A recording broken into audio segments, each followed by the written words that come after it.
Welcome to the MF Empire podcast, where we help business professionals and leaders like you take your business to the next level. In each episode, we bring you expert insights and practical advice on how to grow your business, increase revenue, become a better leader, and achieve your goals. Whether you're just starting out or you're looking to expand your existing business, this podcast is for you. Join us as we explore the latest trends, strategies, and tools to help you succeed in today's competitive marketplace. Let's get started on your journey to business growth. Now, here are your hosts, Kris Spencer and Brian Meek. Brian Meek, how the heck are you, man? I'm doing all right, Kris. How about yourself? Good. I'm doing amazing, man. It's been a blessed week. Kicking butt here, enjoying our new HQ. So let's get right into business today with the second edition of the episode two of the MF Empire podcast. Sure. It's growing on me. I'm liking that name. It's going to stick. It's going to be here. Today, we are here to talk a little bit about the man of mystery, which is Brian Meek, the guy behind the scenes. Yeah, the Nobody guy knows. Well, people know me, but they don't. They should know you because you're an integral part of the operations here, and also other places for that matter. So, I've known you for a long time, Brian. Probably on the first podcast, you learned some stuff about me that you didn't know. Absolutely. So I'm here to learn stuff about you that I didn't know. Sure. So, without further ado, let's dip right into this, man. Cool. Tell me a little bit about where you grew up and a little bit about that experience. You know, I've been blessed to be born and raised here in Salinas, California. Grew up. Salinas. Yeah, grew up in different areas of Salinas. Spent some time in North Salinas, East Salinas, South Salinas. Most of my childhood was split between North Salinas and the east side, which is primarily Hispanic. At that time, growing up when I was in like second, third, fourth grade, part of fifth grade, I went to school and I was one of like three white kids that went to school. So I've always just kind of I feel like I've always stuck out, I've always stuck out. And we moved to the north side and I went to school in North Salinas. My mom got remarried and then we moved to Prudendale. So that's kind of where I've been. I'm in Prudendale now. And that's where I've been here my whole life. About how old were you when you left Salinas proper to move to Aromas or Prudendale area? I graduated sixth grade. We moved from the house we were living in, and we moved to my grandparents' house, or my stepdad's parents' house. They ended up becoming grandparents, and that was in seventh grade. And I still went to school in Salinas. I went to Washington Union Middle School for 2 years, and then I went to North County. Awesome. For 2 years, yeah, for 4 years. Good stuff. Tell me, I understand you're married, right? I know your wife really well. I got a great wife, for that matter. Sure. Tell me a little bit about your family life. I am married. We've been together for a really long time. We've been married for a short period of time, 3 years, but we've been together for 12 years. We did the whole we're a blended family. She has two kids, that are now I see as my own kids, and I have a son from a previous relationship. And so we kind of blended our family, and we did the whole get everybody situated, get them kind of in high school, buy the house, do all that stuff first. And then once we established everything, we decided we'd get married. We quickly blended everything together anyway. So the only difference between that was a piece of paper. But I'm married to a wonderful woman. She's very supportive of everything that I do. She's a driven individual. Sure. The kids are very driven individuals. I don't want to say we run a tight ship, but we have high expectations. My wife is a high performing person in her position, and it kind of shines through in me, and it allows me to she's allowed me to be the full person that I can be. So I think that's been kind of like a similar situation with us both. Having the right spouse has really it's been a game changer for us both, and having that right amount of ambition in a mate, somebody who pushes us to be better, but also gives us enough freedom to be ourselves and explore, what we want to do. And vice versa, right? Pushing them to be the best version of themselves. They need that support and that guidance as well. Sure, 100%. You know, iron. Somebody told me a long time ago. It's cliche, but iron sharpens iron. Sure. And I guess that's a narrative that most people in their life should follow. Find a mate, find someone who makes you better, but sharpens you, and then you in turn could sharpen them. And I think that Absolutely. I think you would agree, Brian. That's definitely a key to success in this Sure. life. And I'm happy to hear as a friend, as a business partner, that you have that in your life. Because quite frankly, for me, I seek out individuals who I want to, you know, take on the world with people that Right. are equally yoked, and being equally yoked, they're stable, they've chosen the right path, which is what we just spoke about now. Right. So great to hear that, Brian, man. So I understand that, you know, we're both similar age. You're younger. So what was it like to grow up around here in the 90s? It was tough. I mean, it was, when I think back about the 90s, it was like, you know, the typical 90s for me at the time was Gangster like rap? Or? Yeah, I mean, no, it was country music. It was Garth Brooks and you know, It's George funny Strait. around here. They used to have, when I used to come from Santa Cruz County to Salinas, there was a lot of country type people, and you don't see them. Yeah, my family originally came from Oklahoma, and then we grew up kind of country folk. You know, we grew That's up rare around here, right? Yeah. we grew up in the out. Yeah, right. Now it is, but it wasn't. We grew up in the 50 years ago. outskirts of Salinas a little bit. You know, my family, my mom's side of the family had property in Carmel Valley, so kind of grew up in the sticks a little bit. And I wasn't really like what you would call like the hunter fisher guy. Wasn't for me. But you know, growing up in the 90s around here was. It was, I mean, a typical, you know, 90s youth. I mean, I was raised on TV, and I was, Sure. you know, I mean, it was pretty much what you would expect out of Sure. the 90s for me around Sure. here. Yeah. Which would you agree? That's probably that 90s culture is the reason the society's in the way we are today. Parents defaulting. This is just my opinion on. What's your feedback on that? Because I did the same thing. Watched a lot of TV. Parents worked a lot. Sure. Never got a lot of advice from my parents, and Sure. kind of let the TV raise us. So Yeah, I mean, my mom, my parents got divorced when I was really young. I was like 8 years old. You're also from a broken home. Okay. Sure. You know, my mom, you know, thankfully, God bless her, she broke away from the situation she was in. Took a lot of strength. You know, we moved to my grandma's house in East Salinas, and then she moved us to the north side, and she did her best. She worked. She was a single mom. Worked her ass off to provide for my brother and I. And unfortunately, she was a single mom, so she worked. I'd get off of school, I'd go to, you know, the house or go to the babysitters or whatever, and then we were just kind of raised on TV. Now, this was also the time when people still played outside. You Sure. still did the sports, and everything Sure. was outside.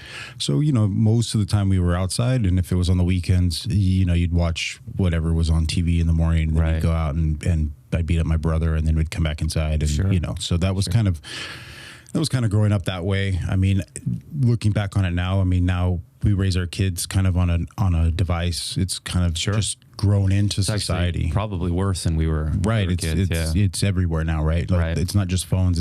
Kids grow up on iPads. They grow up on devices really, really young.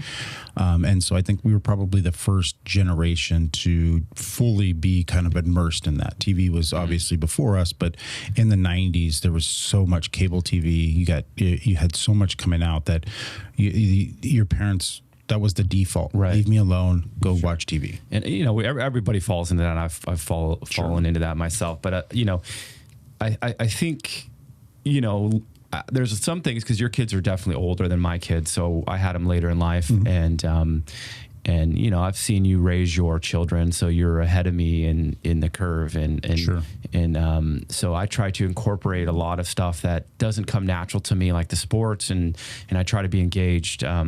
How much was that a part of your life? It was everything. Because I know, could you speak to like where sports took you, and Sure. and what you give back, or what's your opinion of like sports gave to you, and like in the current situation you're in your life? I mean, it was everything. It was the way. So if my mom would like throw me into, I started playing baseball at a really, really young age, like 4 years old. Sure. And I wasn't really allowed to play football until high school. At two reasons. One, my mom was like scared to death, helicopter mom of football. But also, at that time, there was like all these weight restrictions, and I was like a heavier kid. So I played baseball.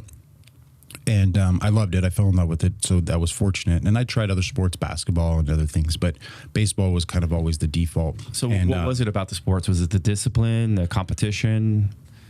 I just wanted to be better than everybody else. No matter what, for me to feel validated in my life and my family and to get some sort of attention, I had to be the best, and that was just me. Sure. I hated to lose.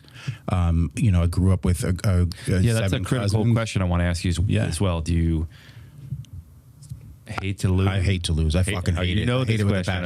You know this question. Right? The question is, do you hate to lose or love to win? I hate it more than I love winning. Winning's awesome. Don't get me wrong. There's a lot to be learned, gained from winning. But I think that's one of the things that you and I very much share. Is like winning's great, but I think we're both on to the next. What's next? It's really not that much of a buzz. But if we lose, we're salty and we find solutions. And I do think that's part of what has driven you to pursue. I mean, I want to rip everybody's head off. To me, everybody's a competitor. You know, I mean, and that's what sports really taught me. I think that's a healthy outlook. I think there's a part of our society that shuns or looks down on competitive nature or aggressive nature. Right. But you and I are both very aggressive, not necessarily physically. Right. We would if we had to, even though we're getting long in the tooth. But we're not going to be pushed around. No. But we're talking about in the business format, in life in general, in our careers, advancing, with ethics. But being very aggressive and, being salty and wanting to win, being tenacious, feisty. And I think that's part of your character. And that's why we've always gotten along.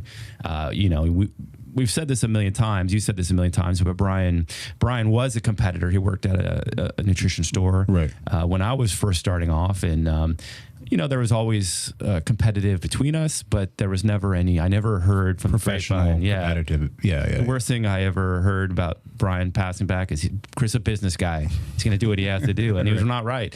He was not wrong. Sorry. And when you talk smack about people, it gets down the grapevine, goes both ways, and I never heard anything back. We always shared a lot of the same customers. If I didn't have something, they'd send them to you, vice versa. Think you even called me one time, dude. Asked you if you had protein or something.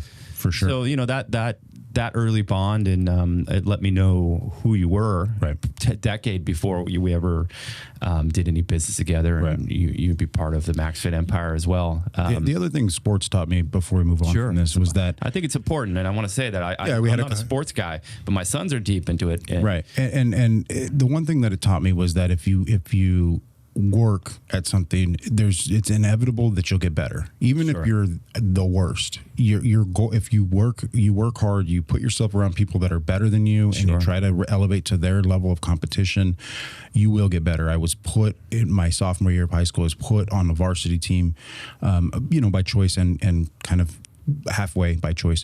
And I had to compete against like 18-year-old grown-ass men, and I was still a child, 16 years old. I mean, I was a big kid, but I wasn't ready for that mentally kind of competition. You were not ready, right? Yeah. Physically as well. I mean, I was a big kid. Everybody knew I wasn't like obese at that time. I was in really good shape, but I was a bigger kid for my age group. I was faster, stronger. I kind of accelerated a lot faster at that time. And I wasn't ready for it. However, when I went down to the JV team for like the remainder of last 3 or 4 games, I was better than everybody because I competed against people that were much farther down the line than me and much better than me. So when I had to translate to compete against people in my own skill set or my own age group, I was that much better than them. And so that taught me that if you work hard and you work around people that are better than you and you emulate people that are better than you and you're always looking forward, eventually you're going to come up against somebody that's going to be kind of in your bracket of competition, and you're going to, overtake them because you've put yourself in a position to compete against in an area where you probably shouldn't be. And I've never been afraid to take a challenge, to take on something. I mean, not saying that I wasn't fearful of something, but I had take it head on and try to be the best at it. In a sense, what you're saying is, you rise to the it taught you to rise to the equation, not quit, never quit, level up and meet that expectation. And I think, like I was saying, I look up to how you raise your kids. I've asked you advice on sports because I know nothing about them, but I do think I can see that in your daily life now, that, you know, especially when it's come to our relationship, where we've been left high and dry by a employee who was handling, you know, media or whatever, and then you just took the ball and ran with it. There was a void, and I had to be, you know, in the back of my mind when that situation happened, I was always like, I think I can do better than this person. Sure. And that's just me inherently. I always maybe the confidence that you know that you'll figure it out. Is that? Yeah. Okay. I'm not gonna say no to something. I'm going to just try to figure it out. And if I suck at it, oh well, get better, because I hate to lose, so I'll get better. Sure. And I look back at some of the stuff that we've done in the past now, and I'm like, that sucked, but I'll see a video that was transformative into the next step of my process. Sure. And then I'll be like, okay, I remember that. I remember learning something from that and trying to now use things that I learned in the past into what we currently do now. Sure. And, you know, to be honest with you, I think that simple process of not quitting and never giving up, and having the confidence to just follow through and figuring stuff out, is a fundamental trait or core value that you need to have to be successful. And I know a lot of people that have come into my life and gone, never advance because they just simply quit, and you did it. And so kudos to you. Thank you. Right. Okay. So I understand that you went away to college. Tell me about that, because being from a small town, you know, leaving your parents. I wasn't ready for it. Sure. I didn't choose the college. It didn't choose me. I was kind of like told, this is where you're going to school by my mom. I applied to a bunch of different schools, and I ended up going to University of Arizona in Tucson. Mm-hmm. And I think I knew I made a mistake my first day down there when it was like 110 degrees, 112 degrees to go for orientation. And I was like, I don't know if I want to do this. I'm from 65 year round, sunny. You know, when it rains, it's not that bad. When it's hot, it's not that bad. And then I went away, and coming from kind of a sheltered environment in the sense that, like, I lived at home, you know, my mom took care of a lot of things for me. You know, she did the laundry. You know, my mom was a great mother. She was a great provider. She was a great housekeeper. When I left, I didn't have any of the life skills that were necessary to kind of fend for myself. I started eating shitty. I started not exercising. I wasn't taking care of myself. Baseball kind of went away. I went down there to play baseball, and it didn't work out for me. And I didn't have an identity anymore. I didn't know what to do. And I just kind of went backwards, like tremendously, like really, really backwards. And I was doing very poor in school. I found out that, like, philosophy was my thing, but they make you take all these, like, classes, right? And the English class wasn't my thing. The geology class wasn't my thing. The astronomy class wasn't my thing. And I found that philosophy was, but it wasn't anything that I was going to want to do in life. And I came home. Does anybody? Yeah, I came home for, like, winter break. And I kind of told my mom, you know, I think I'm going to finish out the year. I think I want to come back. And she was, like, against it 100%. And I came home during the summer, and I met the baseball coach from one of the local community colleges. And it wasn't like he was recruiting me or anything, but he's like, hey, you know, you're a big kid. You'd probably do well on our team. One of my old high school coaches was the one that introduced me to him. And he's like, hey, Brian's a great guy. He's a great teammate, you know, blah, blah, blah, blah, blah. And I made that decision to stay home. And I played baseball for 2 years at Gavilan College. And I worked full-time or part-time, went to school full-time. I just kind of did everything. So was that what pulled you out of that downward spiral that you professed to? Yeah, you know, it was that, and we had some family strife that was going on. Again, my mother and my stepfather were kind of going through a bad time. They ended up subsequently getting divorced, and you know, I grew up with this stability in my life that was now gone, and I didn't really feel like being away from my brothers and my sister, and you know, my mom as well, was going to be the thing that I needed to do. I needed to stay here for my family. Sure. Was it the right decision? I mean, I ended up finding out through the 2 years at Gav that maybe higher education wasn't for me, that I had a skill set that was buried somewhere inside of me, and if I just worked hard, I'd finally get to that point. And then, work kind of overtook after that. Sure. Would you say that, I think you and I are a lot alike in I think the word that I've heard before is top enders, right? I don't know if you understand No, what I that don't, means. So there's people that find their niche, their passion early on in life, and a lot of those people dive full into that passion and know the direction in life. And some of them could burn out early, and later in life be bored, and but a top ender is someone who finds maybe their passion and their core stride in life later down the road. And I can vouch for myself. I think you're similar in that matter, and where we've had to like bounce around and truly find out who we are, find that support system, because we both come from kind of a little bit traumatic, chaotic background. But I know that as being a top ender, will finish strong. Sure. All the way through, because I'm not quitting this. I have no plans to retire. Once sports was kind of done, I had to find something to kind of throw myself into. Did you bounce around a little bit? No, what happened was sports was over. I started working, had a kid, and got a job at the vitamin shop. And then I kind of was forced into like the workout lifestyle. And then I started doing started doing MMA, which was powerlifting too, right? I did trying to bench. I remember you were always trying to bench. I was trying to get to like 405, right? Which is fucking stupid now thinking back on it. But I could deadlift. I had these egoic. I wanted 20s. To deadlift 600 and bench 405, and it just was my mid 20s. And so I got into MMA. Somebody kind of was like, what happened was I got challenged. I said, I could do that. And somebody told me, no, you can't. And I said, okay. And then that was kind of how I got into MMA. It taught me a lot. I learned a lot. I know I can take care of myself and my family or my friends if I need to. But it's something that I don't like really talk about too much anymore. And then I started playing baseball again, adult league baseball. And I kind of held on to that dream, knowing that it would never go anywhere. It's not like I was like, I'm going to become a Major League Baseball player, but I would hold on to that dream. And then when I finally was able to like say, you know what, you got to give it up. You got to find something else.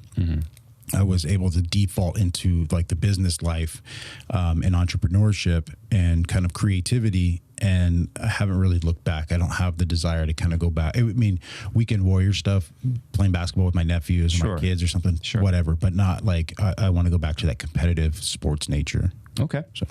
Cool. So let's talk about Brian a little bit here. I want to know like what's your morning routine look like? I get up early. I work for a large salad manufacturer here. So my day starts anywhere between 4 a.m. and 7 a.m. depending on the day and what my staffing looks like.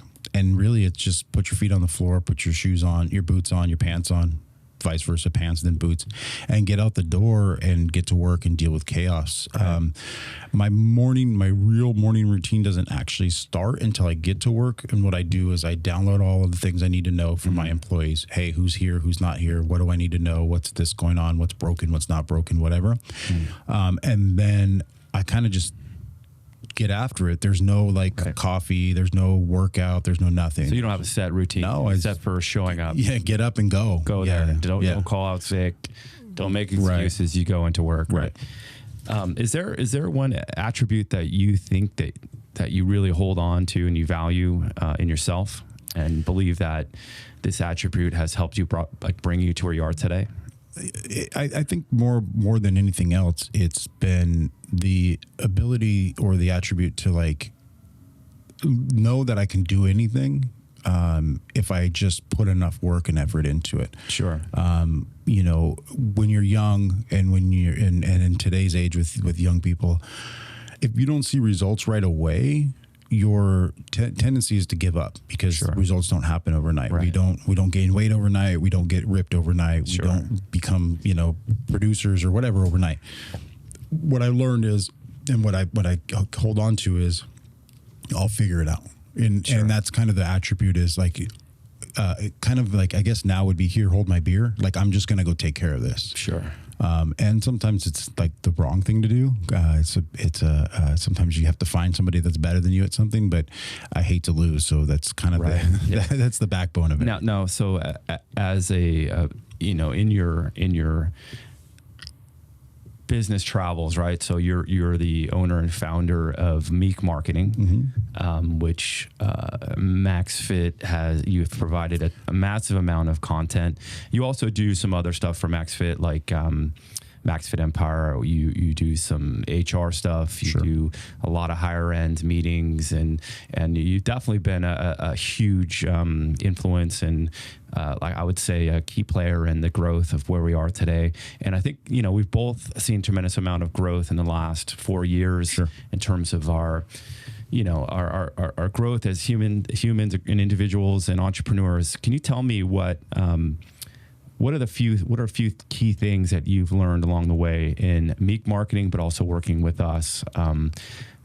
Some key pointers maybe to anyone who's listening today. You got to pay attention in today's world. What I do is based on digital marketing, and we have a high focus on video. But you have to pay attention to the little things. You got to pay attention to the details, and that's something that if you don't do, it'll come back later on.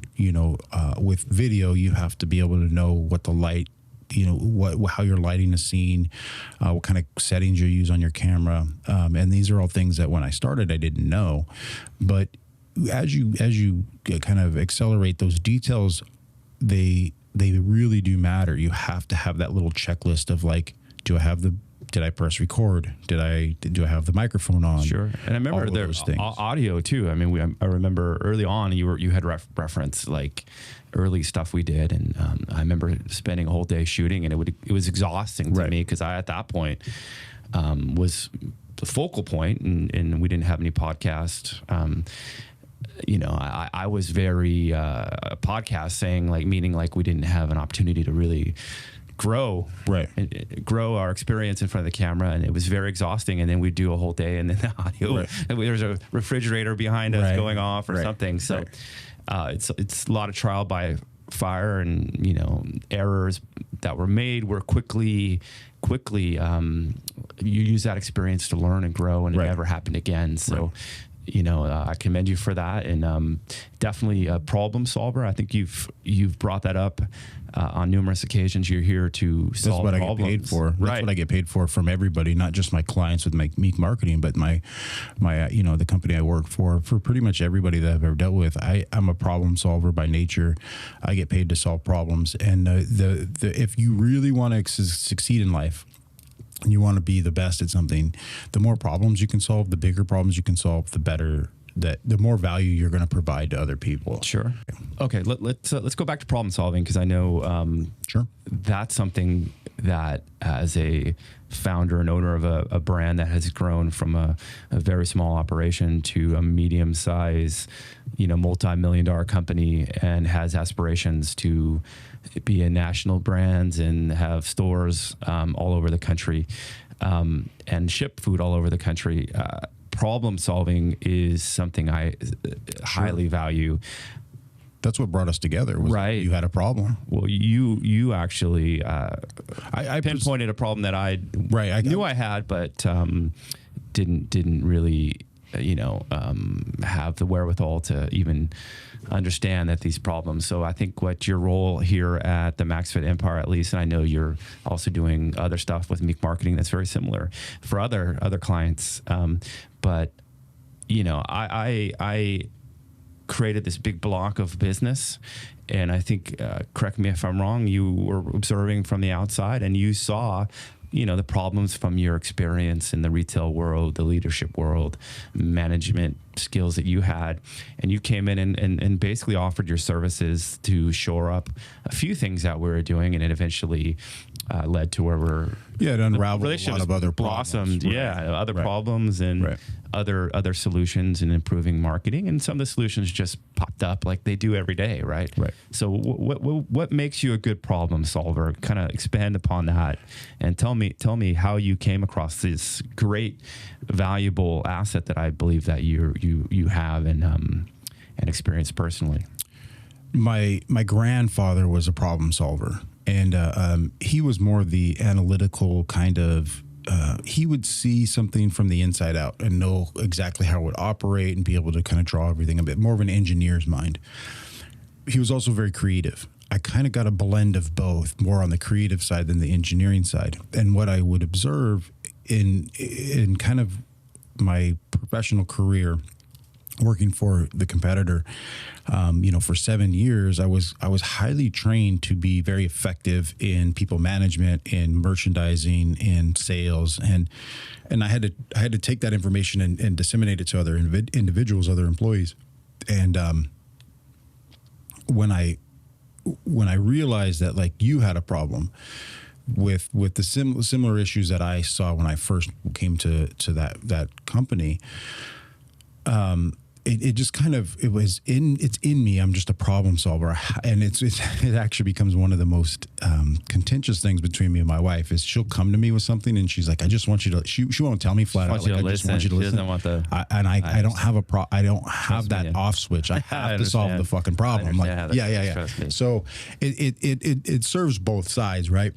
But I have to solve the problem, and I have this ability to come up with creative solutions to big problems, to small problems, and that's what's afforded me with the understanding, like you're talking about the muscle and the gaining muscle and becoming good at sports. It doesn't happen overnight. So you play the long game, would you say on right? And then I have the ability to retain all that information too, right? So if I come up with a solution, I lock that away, and then I can use it later on, or I build on top of that.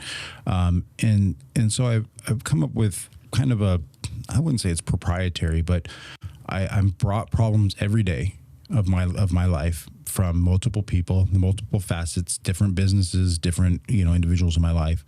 And so it's just second nature now. It's just it is like a muscle where you just get used to coming up with a solution.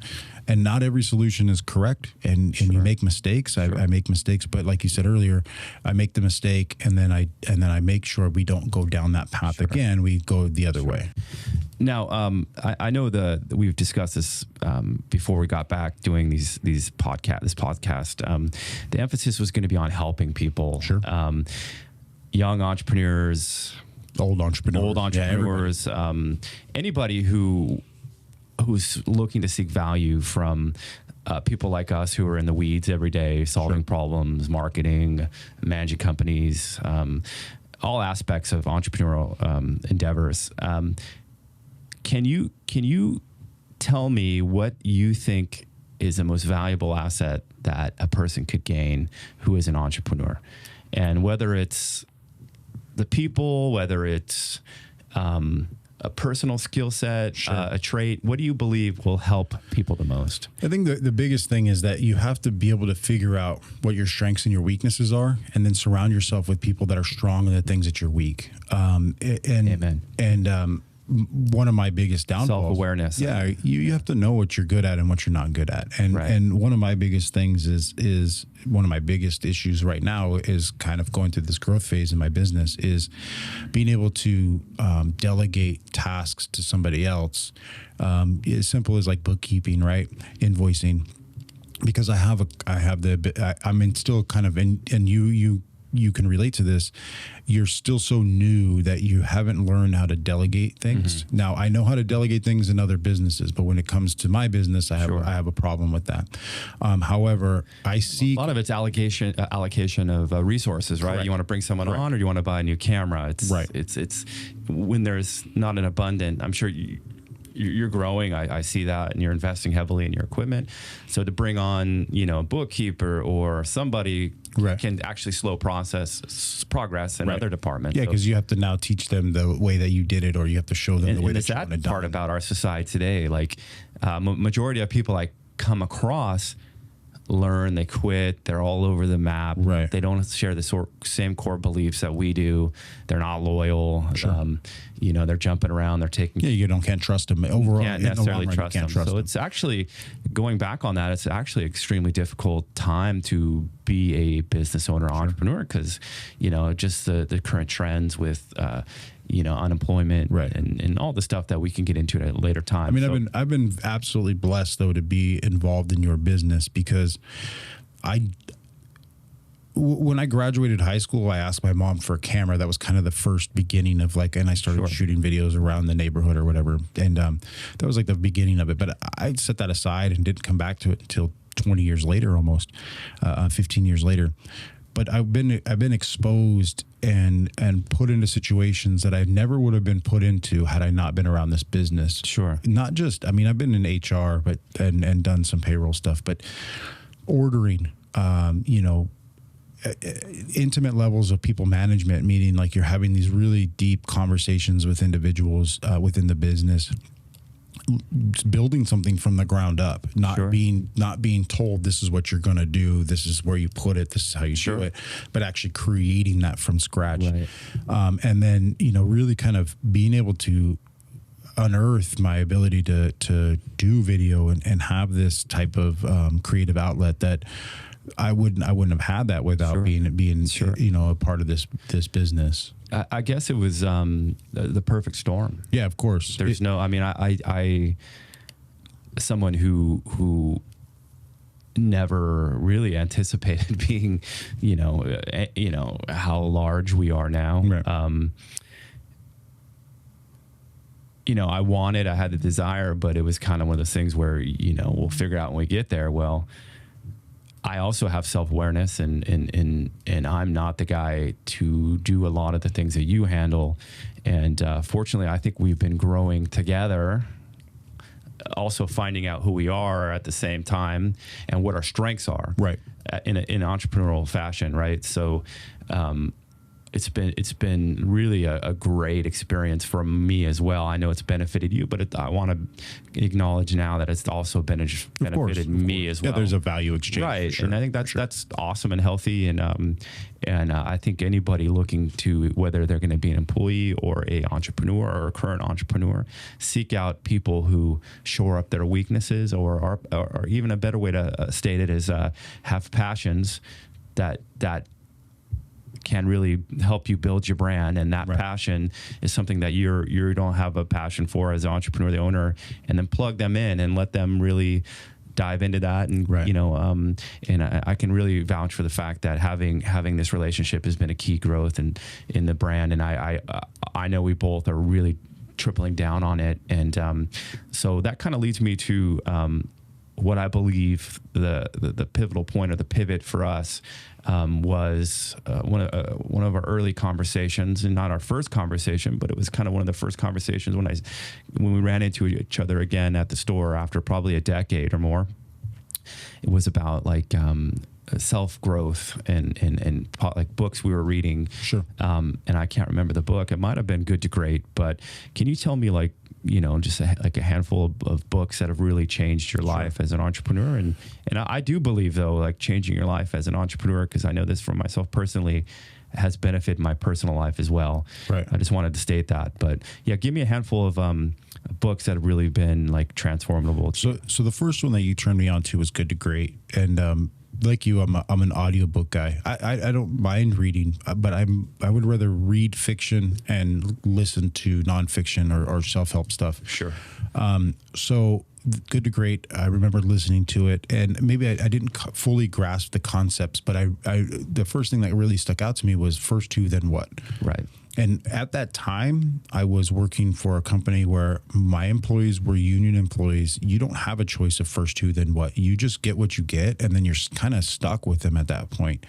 But I took those like tactics and in that strategy, and I started to try to like kind of fine tune my people, put them in the right place. Right, and that's another aspect of Good to Great is first who, then what. Yeah, put them bus to success. Right. So I started shuffling them around, and we became the most efficient and one of the highest performing plants or warehouses in the company, with a very small group of people, very small plant.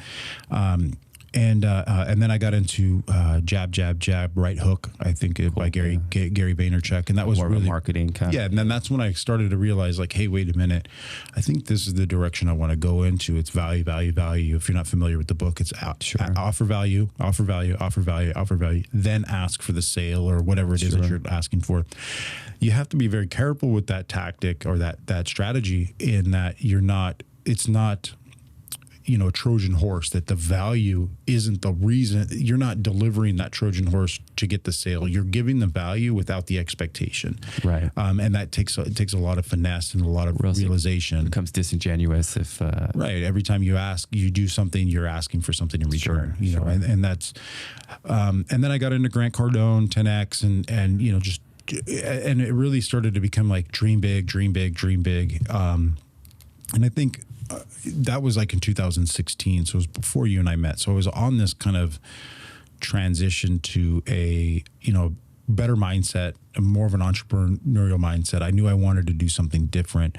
But those are the three. And then we got into, then later on after. I think about that same time, I was doing my Positive Peninsula post, doing a lot of live streams. So did you see any of that stuff? Maybe, I think I started reposting a lot of your things. Because I think it was like an overall trend in our society. There were people that were just sick of, the negativity, and it's kind of led to entrepreneurship being kind of like the hit thing to be, which is good, but also dangerous, right? Because there's a lot of people that think they know too much already because they've read a little bit. Right. And would you say that, I think you mentioned earlier, like being at MaxFit Empire has given you an opportunity to, myself as well, take these positive books that we've read, and Gary Vee and Grant Cardone, but more specifically, in my opinion, like the Gino Wickmans of the world, and Traction and Good to Great. We can actually apply it and see it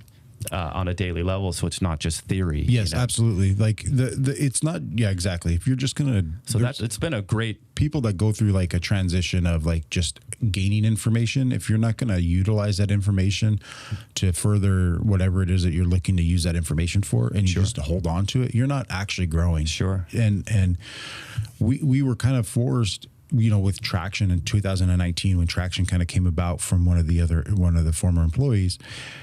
We pushed back. Both of us really pushed back against the philosophies and the strategy of it. And we've come back, to embracing it, and we embraced it to a certain extent. But you did start to see the positive impact that those things were doing. So yeah, I mean, just reading a book and not doing anything with it, that's not. Just don't even read the book. Well, it's a perfect opportunity we have in your professional career, because I know you work outside of here in very large companies. In a sense, you get to use it in real life, and it actually, for me, I think you can agree, it builds value that, hey, this stuff actually works. And then, like you said, we kind of pushed back on Traction, but then we saw it working on a small degree and a bigger degree, to the point where things actually can work on their own. With managing from afar, and then we can actually work on the higher level stuff. So it's been a great podcast. So I just want to finish it out with one more question for you. Sure. What is a misconception that people have of Brian Meek? That I'm a dumb fucking jock. Like redneck. That's your misconception. I never said that was a misconception. The biggest misconception is that it's not that I was really well known, I guess, in the kind of the supplement world, at least in my part of the supplement world. And I think people think, that I'm just that guy. I'm just the vitamin guy, or I'm just the sports guy or whatever. Vitamin Shop Brian, right? I don't put too much of my personal stuff out there. Which is a good thing, because it was a corporation. You didn't have a stake. No. I showed up to work. I collected a paycheck. But you also were loyal and gave your customers a lot of knowledge, a lot of built a lot of relationships with these customers, where people know you as a Vitamin Shop Brian, where I know you way past that years ago, but it just shows your commitment to but it doesn't stop me. Like if somebody comes in and they ask a question, I have that knowledge. I've probably forgotten more than most people would learn now in these days. But I know you also, I'll interject, you're also a musician to a certain degree. Yeah, I mean, I started playing the guitar when I was like 12 or 13. Right. I grew up, my stepfather was in a band. I just kind of gravitated towards music. I've been playing the guitar for, you've almost turned majority. So. Turned me on to a lot of great, like, I don't want to call it folk kind of music, but opened my horizons to some really quality music that has more of a soul, you know. Life in, there's life in it. Yeah. For sure. So, and it took a lot, don't get me wrong, it took a lot of like gangster rap and bad country music, anger, and drinking. I never really was into like, I mean, I a little bit of Metallica and stuff, but I was never really into like the hard rock. I was always, for me, it was always like classic rock. I always felt like there was like, there was a depth there that we don't have in music today. And then now with my current selection of music, it's very refined to that type of style. So, all right, let's round this out. This has been another edition number 2 of the MaxFit MF Empire. MF Empire is a traditional name, right? Yeah, the MF Empire podcast. Yes, sir. Let's round this out. Just give us a few words of wisdom, and then we'll stop the podcast. Don't quit. Just don't quit. Okay. Whatever it is, it just go do it and don't quit. And if you find out that it's not for you, then pivot to something else, but don't give up. You know, I did a video. I shot a bunch of, you know, sports content recently for a youth football team. And when I was done and I was kind of coming to the end of it, I did a video where I said, listen, I've never done this before. I've never shot a football team before. This is something that I just kind of wanted to do it for fun, and it turned into something completely different. And my advice to all the content creators out there was like, it doesn't matter if you've never done it before. You're going to be scared. You're going to be worried if it's going to come out all right. Just go do it. Just go turn on the camera, shoot, create it, do whatever. If you just do it, you'll get over that fear. And then if you just keep at it, you'll either become good at it or you'll find something within that you're good at and just follow that vein. So that's my advice. Journey of 1,000 miles begins with a single step. Absolutely. MF Empire. Everybody have a great day. See you on the next podcast. Deuces.